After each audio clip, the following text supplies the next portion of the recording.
Politicians aim to build positive reputations, often risking falsehoods for potential electoral benefits.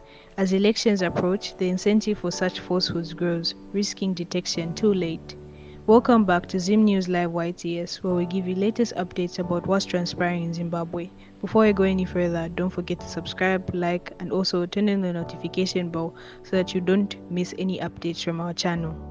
Recently, Kerina Mujati and Zim I have spread lies about the Mutsvangwa family, coinciding with Christopher Mutsvangwa's removal from his ministerial position.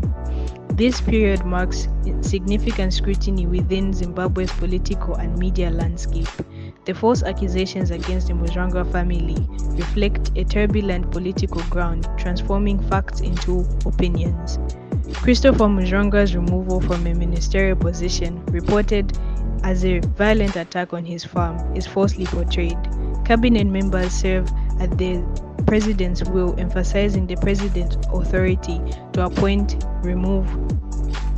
and remove officials.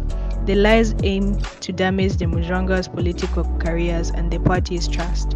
Despite these attempts, the relationship between the president and the Mutsvangwas remains strong, emphasizing their loyalty to the country and the president.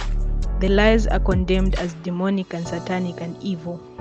Monica Mutsvangwa remains in her position and her farm is intact, calling for an end to the malicious attacks against the farm. This is what Mavaza says on Monica Mutsvangwa's resignation, saying it is the work of the devil. So let us know what you think in the comment section down below, and don't forget to subscribe, like, and also turn on the notification bell so that you don't miss any updates from our channel.